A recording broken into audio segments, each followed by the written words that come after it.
Hi, my name's Aaron Amendola, and this is the Geek Show. If I can be really passionate about something, then that kind of helps feed the students' enthusiasm as well. You kind of strike me as like the cool teacher. That if my 15-year-old self could hear that, he would vomit. He would have absolutely no idea what you were talking about. I mean, it's so cool. Like, I see on Twitter you were teaching classes just on Doctor Who, specific episodes.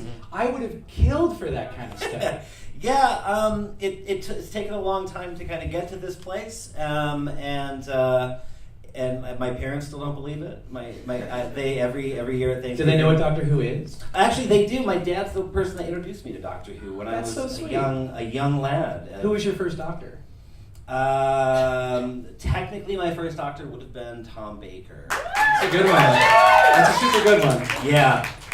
The first one I can really clearly remember is Peter Davison, but yeah, I mean, I have very strong childhood memories of Doctor Who. What's great is my students are now of an age where they have very strong childhood memories of Doctor Who. College kids with strong opinions. Yeah, well, and strong opinions, certainly. But they I mean, this is the Harry Potter show, right? Mm-hmm. Like, Harry Potter is such a universal thing.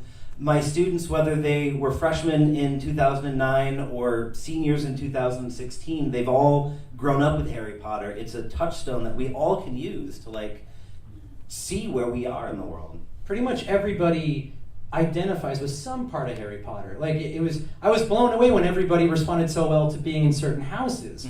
What is it that makes people want to belong to a certain house? Is it like a surrogate personality thing? Is it just, oh, I identify with that trait, I'm going to latch onto it? Is that something that you see a lot in your classes? Yeah, so, there's a lot of different reasons people may like to identify with a particular house, the characteristics that they see, the actors on screen, certainly. I know I identify with a Ravenclaw, and so whenever I do like the sorting hat thing, whenever I do the sorting hat thing, I always like try and pick the ones that will get me into Ravenclaw. Like, oh yeah, what would Cho do? I like books and I like reading. So there's aspects of that kind of personality, but I think kind of in a larger sense, fandom is about belonging. Fandom is about feeling like you're part of a community of people that understand you, whether it's your geekiness, your nerdiness, your enthusiasm for wacky things. Being part of a fandom is like finding a family in a lot of ways.